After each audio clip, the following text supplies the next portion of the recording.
한 번 더 읽겠습니다. 합당한 열매를 맺으려면 여러분은 부모님이나 또는 가족이 또 이렇게 소천하는 일이 있어서 상복을 입게 되면 며칠이나 입어보셨습니까? 요즘은 많이 간소화되어 있습니다. 근데 이것에 관해서 좀 얘기 드릴 게 있습니다. 자의대비라고 하는 왕의 아내가 있었습니다. 인조의 두 번째 아내인데요. 첫 번째 아내가 죽고 나서 병자호란 지나면서 다시 한 3년 동안 공석이었습니다. 중전이 없는 채로 지냈거든요. 그래서 둘째 왕비를 들였는데 다 왜 그런지 모르겠어요. 더 한 사람도 있었지만 29살 차이 나는 아내를 들여서 14살짜리가 왕비가 됐습니다. 문제는 뭡니까? 그렇게 인조하고 살다가 인조가 죽고 나서도 이 왕비는 여전히 살아있는데 애는 못 낳았어요. 배다른 아들 효종이 왕이 되었는데 근데 아들이 효도를 하네요. 내쳐도 되는데 엄마 아픈 거 다 고쳐드리고 의붓 엄마잖아요. 배달은 엄마잖아요. 다 고쳐드리고 잘 보살펴드리고 그랬습니다.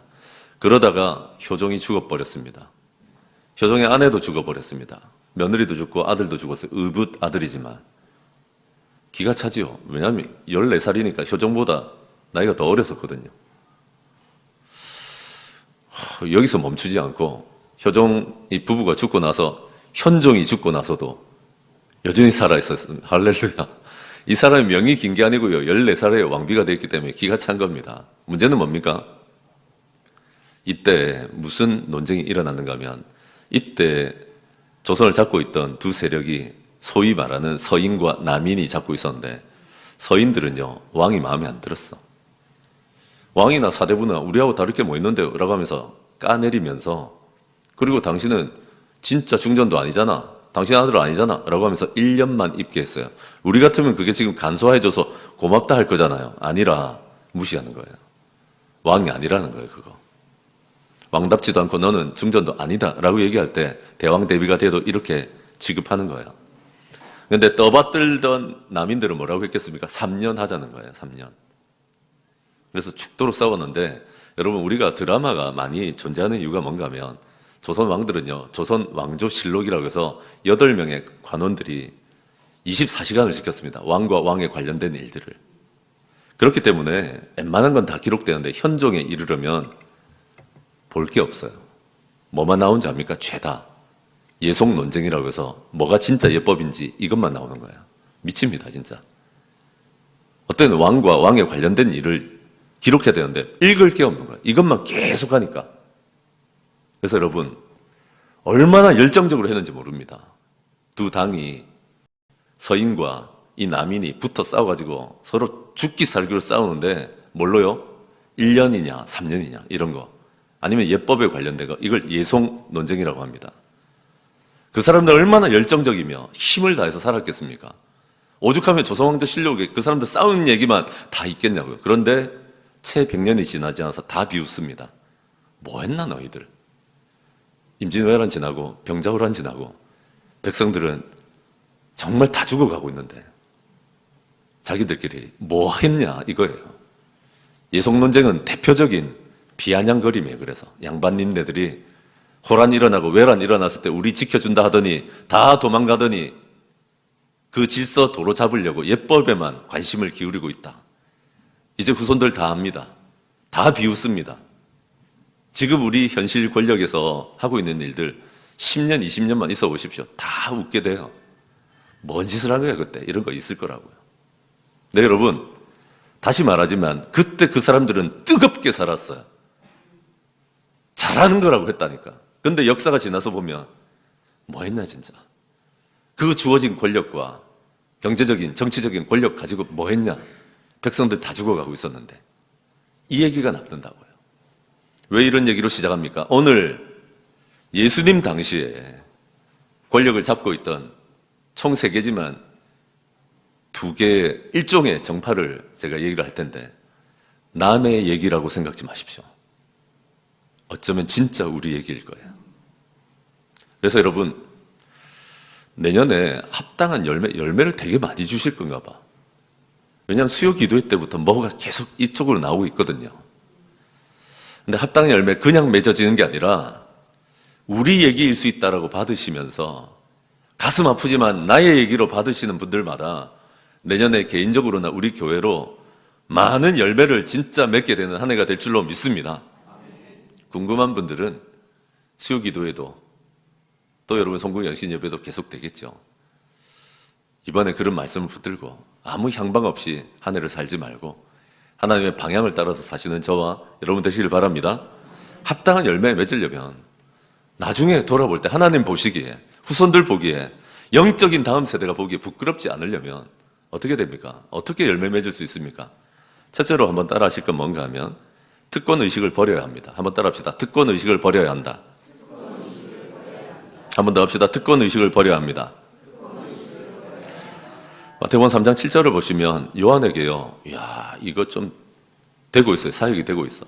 굉장히 무명의 시간을 오래 보낸 세례 요한인데, 요한한테 누가 오는가 하면 많은이라고 합니다. 많은 바리새인들과 사두개인들이 세례 베풀고 있는 요한에게 왔다라고 얘기합니다. 그런데 여러분, 제가 아까 그런 얘기했죠. 우리나라의 주요 정당, 메이저 정당이라고 하면 민주당과 국민의힘 얘기하겠죠.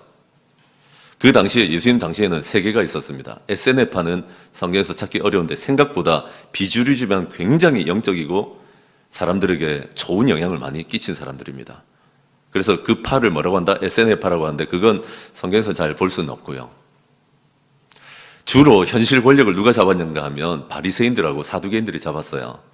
그래서 로마가 66년에 통치하기 시작하면서 55년, 기원전 55년경에 사내들이라고 하는 사법기구를 하나 만들어라. 원래는 약간 국회 성향으로 입법도 하고 막 이래야 되는데 일단은 사법기구만, 너희 마음대로 법을 만들 수는 없으니까. 그래서 이스라엘을 통치하는데 가장 높은 회의를 하나 만들었는데 사내들인을 만들 때 거기에 구성 요인이 누구겠어요? 대부분은 바리새인이고 소수의 사두개인들이 있었습니다. 근데 여러분, 사두개인을 함부로 할 수 없었어요. 왜냐하면 어마무시한 경제력을 가지고 금수저 출신들은 죄다 여기 사두개인들이었거든요.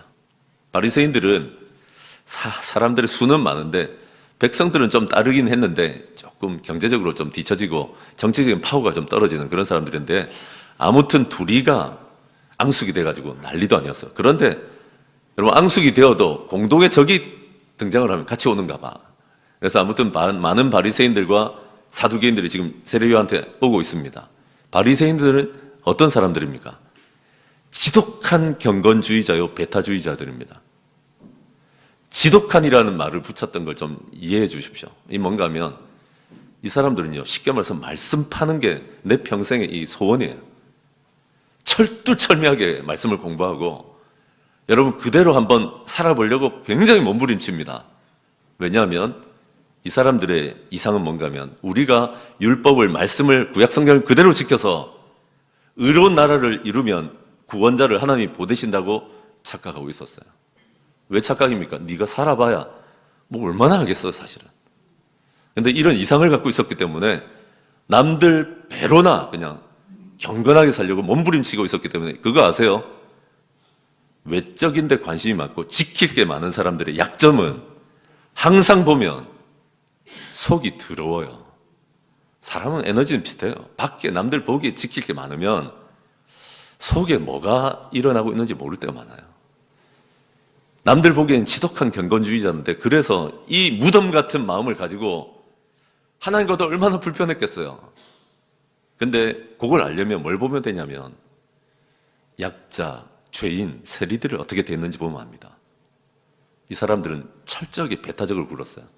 우리가 이런 왕국을 이루는데 죄인과 세리들 저것들 말씀 안 지키는 것들 때문에 더럽게 사는 것들 때문에 구원자가 안 오지 않냐. 얼마나 미웠겠어요. 이 사람들은 대놓고 싫어했어요. 그래서 바리새인들이 보면 예수님이 죄인들하고 식사하냐? 세리들하고 밥 먹어? 이게 그렇게 못마땅했던 이유가 그런 거예요. 근데 여러분, 신앙생활을 오래 하다 보면 거의 바리새인 됩니다. 정말 죄송한 얘기인데 말씀 계속 쪼개려고 그러고 더 말씀 배우려고 하고 더 말씀의 사람이 되려고 합니다. 그리고 주변에 안 믿는 사람이 없습니다. 그것들은 죄인이고 세리고 그것들은 더러운 사람들인 거예요. 바리새인하고 우리하고 다릅니까? 내가 지난 2년 동안 계속 이 얘기를 해도 그럴 수 있겠다 이럴 생각하더라고. 그게 나예요. 우리에게. 그래서 여러분 제가 소시적에 과외 공부를 가르치러 가면 얘가 영어 공부를 좀 해. 그럼 수학이 진짜 안 돼. 그럼 내가 먼저 딱 선언을 한다고. 내가 보기 놀랍도록 네가 영어가 거의 90점대다 진짜. 근데 네가 지금 영어를 포기하잖아. 지금부터 안 하잖아. 아무리 내려가도 넌 70점 받는다. 근데 너 수학 빵점 받잖아 지금.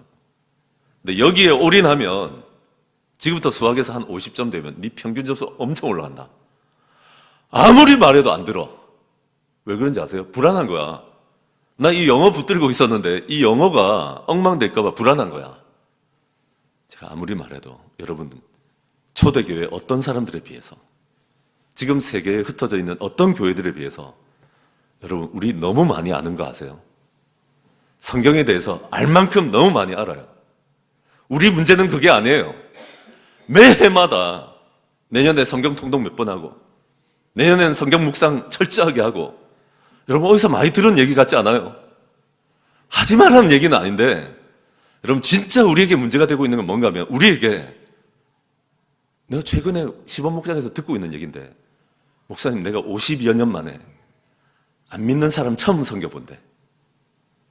이게 진짜 우리의 문제일 수 있다고요. 이거 진짜 깨뜨리지 않으면 내가 바리새인이라고요, 사실. 저와 여러분이. 이게 남의 얘기가 아닌 게 되는 거예요. 둘째는 뭡니까? 사두개인들이 나오는데 사두개인들은요. 지금 정치와 종교가 우리나라는 분리되어 있지만 종교 권력 잡은 사람이 정치 권력, 경제 권력도 잡고 있거든요. 이 사람들 경제적인 뒷받침도 되는 사람들이니까 금수저니까. 남들 보면 사대들인 공예의 어른이고 남들이 보면 종교적으로도 어른이기 때문에 괜찮은 줄 알았는데 역사가 얘기하는 건 뭔가 하면 사두개인들은 죽음 이후에 하나도 관심이 없었어요. 하나님의 심판에 대해서 정말 조롱하고 살았어요.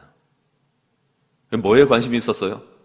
내가 원래 금수저로 태어났으니까 열정적으로 힘을 다해서 정치와 경제와 이런 권력을 늘리는 데만 철저하게 헌신하고 살았어요. 아주 그냥 열정적으로 살았어.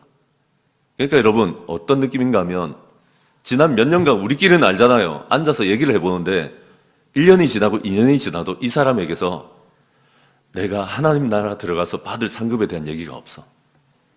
하나님의 심판에 대한 두려움도 없어.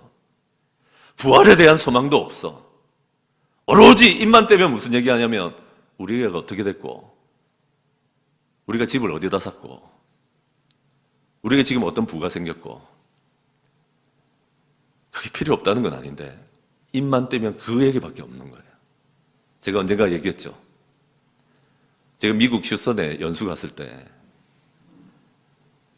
MD 앤더슨이라고 하는 보통 의사들이 갈 수도 없는 이건희 회장 이런 사람들이 오던 병원인데 거기에 한인들 중에 석학 중에 석학들이 들어가 있고 존경받는 의사들이 목원들인데 한 목장에 그런 사람들만 3명 있길래 뭐 이런 사람들이 다 있어 싶었어요.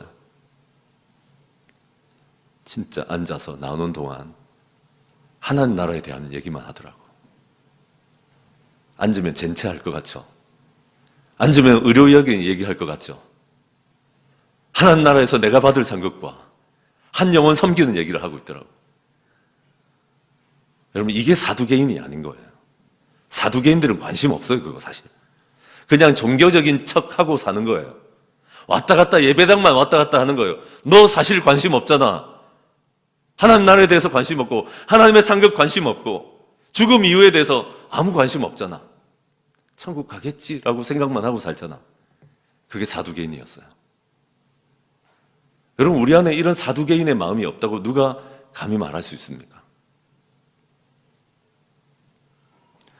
여러분 이런 사람들이 근데 여러분 국회의원 직접 만나본 적이 많으십니까? 저는 울산에 있을 때 뭐 이렇게 가까이서 좀 보고 이거 말고는 없습니다.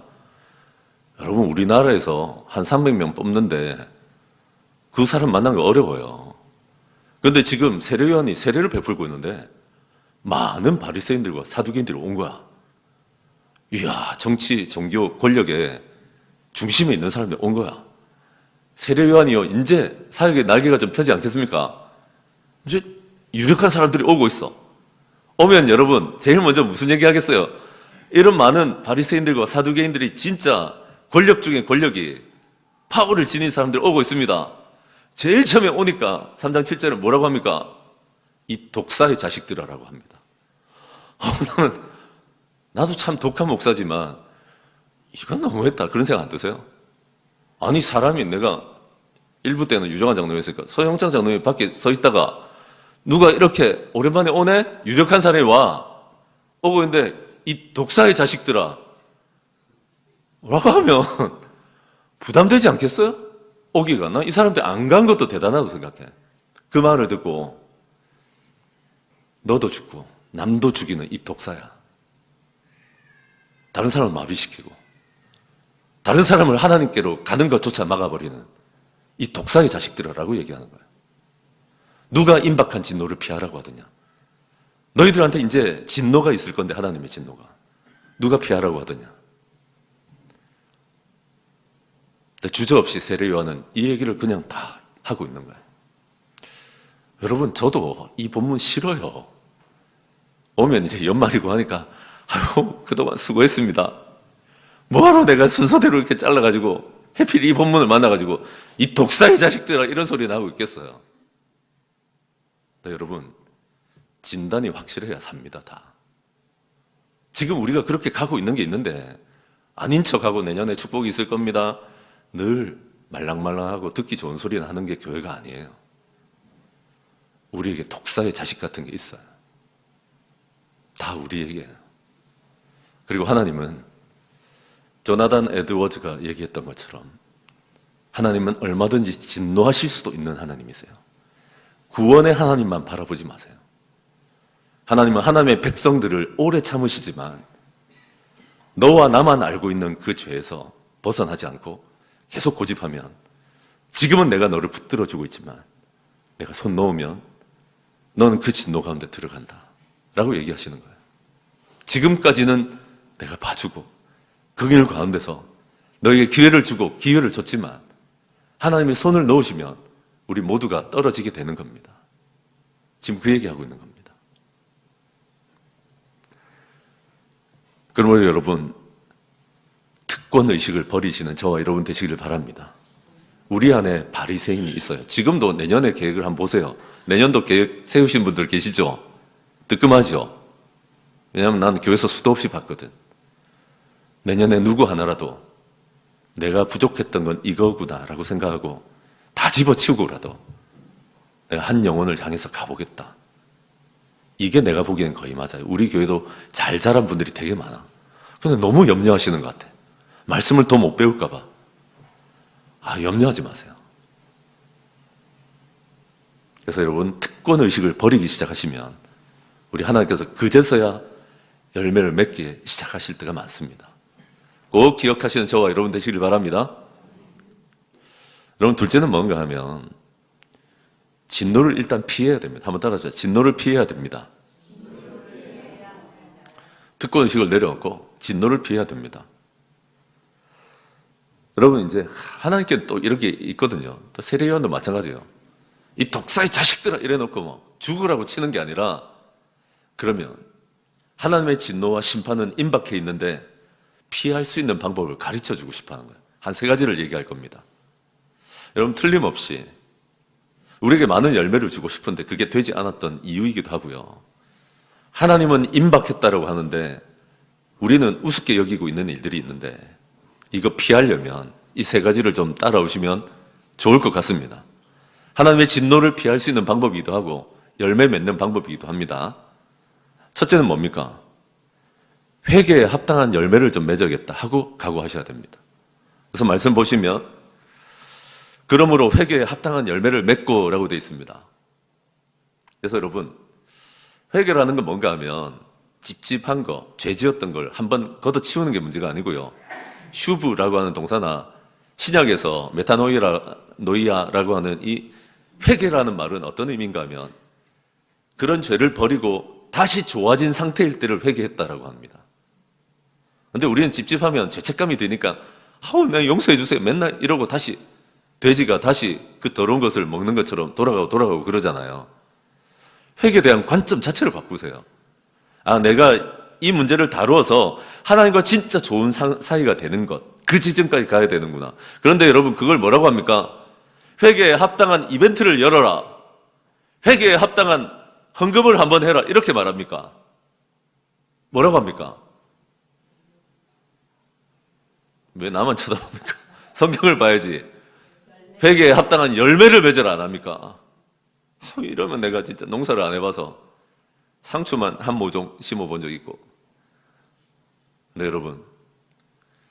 씨를 뿌리고 싹이 나지 않아서 속이 타들어갈 때가 있을 거고, 싹이 났는데 해가 너무 강해서 어려웠을 때도 있을 거고, 잡초도 뽑아줘야 되고, 드디어 좀 자라가지고 될까 했던 잎사귀가 나더니 꽃이 피더니 드디어 꽃 떨어지고 열매가 맺어지는 거예요. 제가 무슨 얘기하는가 하면, 어떤 죄악은요, 각오하면 금방 떨쳐버릴 수 있는 게 있는데, 여러분, 저와 여러분을 괴롭히는 죄악은 한 해 두 해가 아니에요. 이거 지금 어떤 사람은 돈이 우리를 괴롭히고, 어떤 사람은 거짓말이 우리를 괴롭히고, 어떤 사람은 술이 우리를 괴롭히고, 어떤 사람은 음란이 우리를 괴롭히고, 어떤 사람은 부부 문제가 우리를 괴롭히고. 하루 이틀입니까? 이건 우리에게 왜 좌절을 계속 안겨다 주냐면, 회개에 합당한 열매를 맺으라고 했지, 내가 회개를 위한 이벤트를 하라더냐. 네가 얼마나 고생하는 줄 안다는 얘기예요. 회개에 합당한 열매를 맺어보자. 왜 우리에게 열매가 없었냐고요? 이제는 우리가 너무 많이 깨지고 넘어지고 안 되는 걸 보다 보니까 포기하고 있는 게 있는 거예요. 회개하고 돌이키지 않으면 하나님이 원하시는 열매는 사실은 없습니다.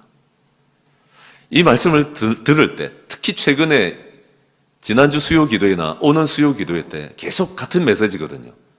그래서 내가 이렇게 짐작한 건, 내년에 개인적으로나 교회적으로 열매를 주시고 싶은 게 되게 많은가 봐요. 근데 그러려면 꼭 지나야 되는 게 하나 있는데, 이 회개를 통해서 합당한 열매를 맺어가야 합니다. 잊지 마시는 저와 여러분 되시길 바랍니다. 그 다음 뭔가 하면, 진노를 어떻게 피하는가 하면 회개에 합당한 열매를 맺고, 또 한 가지는 속마음을 바꿔야 됩니다. 한번 따라합시다. 속마음을 바꿔야 된다. 이런 일들이 왜 자꾸 일어나는가 하면, 이 사람들이 특권 의식을 가질 수밖에 없는 그런 위치에 사실 있잖아요. 내가 종교적으로, 쉽게 말해서 신앙생활 나 수십 년 했는데 나 모르는 거 없는데, 내가 정치 권력에 또 경제적인 부분에 내가 중요한 자리를 점하고 있거든. 나 아쉬울 거 없는데. 그러다 보니까 어딜 가도 대접받고 어딜 가도 중요한 사람으로 대접을 받으니까, 교회 좀 1, 20년 다니면요, 중직자라 그러고 목자 목녀 되면 더 소중하게 여기고 막 이러잖아요. 근데 그 속마음엔 그러다 보면 뭐가 들어오는가 하면, 내가 아브라함의 자손이지, 나 없이 뭐 돌아가겠나, 이런 마음이 생기는 거예요. 그래서 여러분, 우습게 여깁니다. 내가 중요한 사람이라고 생각하는 사람들은 아무리 하나님이 말씀하셔도 그건 나하고 상관없는 줄 압니다. 네가 바리새인이야 라고 얘기해도 나는 아닌데? 라고 생각합니다. 여러분, 오늘 이런 메시지에서 자유로울 수 있는 사람이 있다고 보십니까? 설사 내가 몸이 좋지 않아서 나가지 못해도, 그럼 적어도 내 기도라도 바뀌어야 됩니다. 내년에는 눈물로 VIP를 위해서 기도하고 죽어가는 사람들을 위해서 기도하는 사람으로 바뀔 수는 있잖아요. 근데 나하고 상관없다고 생각하는 거야. 속으로 나는 아브라함의 자손인데 이러고 있는 거야. 그런 사람들에게 세로야는 지금 뭐라고 얘기하는가 하면, 야, 하나님이 이 돌들로도 아브라함 자손 만들 수 있는데. 가끔 보면 그런 분들 계세요. 교회에 내가 없으면 교회 안 돌아갈 것 같죠. 우리 부서에 나 없으면 안 될 것 같죠. 여러분, 교회는요, 예수님의 몸인 교회예요. 나 같은 거 하나 없다고 아무 지장 없어요. 이걸 받아들이셔야 돼요. 그래서 튀어나가자, 그 얘기가 아니라, 그래서 감사한 거예요. 내가 돌만도 못한 사람인데 나를 써주시는 게 감사하고, 내가 그냥 하나님께 뭐라도 한번 해보고 싶은 마음이 드는 게 감사하고 이래야지. 아멘이십니까? 세 번째로 진노를 피하려면 회개에 합당한 열매를 맺고 속으로 하는 이 생각 좀 바꿔야 되고요. 그 다음 뭔가 하면 임박함을 깨달아야 합니다. 무슨 얘기인가 하면 나를 벨 수 있는 도끼가요, 지금 내 뿌리에 놓여 있다고 하잖아요. 우리를 죽이시려고 하는 게 아니라 이 뿌리 그대로 두면 썩어 들어가거든.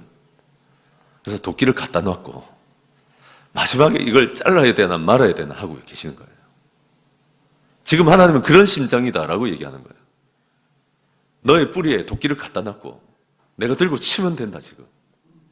나는 아브라함의 자손이라서 나는 예수 믿는 사람을 절대 그런 일이 없을, 그런 얘기 하신 적이 없어요. 하나님의 자녀라고, 누가 사생자라고 잘못하는 걸 뻔히 알면서 이때까지 참고 있지만 가만두시겠냐고 기회를 주신 거지.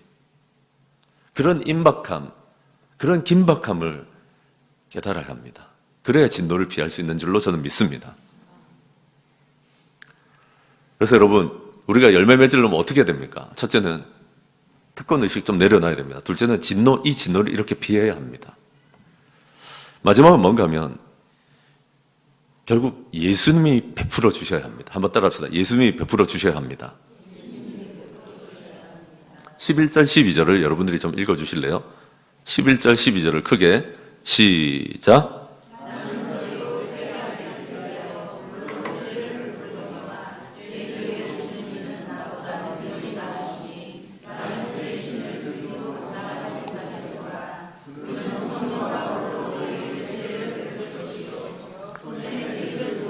자기의 타작마당을 정하게 하사 알곡은 모아 곳간에 들이고 죽정이는 꺼지지 않는 불에 데우시리라. 아멘. 여러분, 세례요한이 이렇게 센 메시지를 전한 다음에 항상 보면 세례요한은 예수님과 연결을 시켜요. 예수님을 만나게 해주려고 하고 예수님을 기다리게 해주고, 저와 여러분도 그랬으면 좋겠습니다. 우리가 다 하려고 하지 말고 예수님을 어떻게든 만나게 해주려고 하고 예수님께 연결시켜 주려고 하고 그러시는 저와 여러분 되시길 바랍니다. 그래서 여러분, 세례요한은 이렇게 지금 얘기합니다. 나는 능력이 안 된다.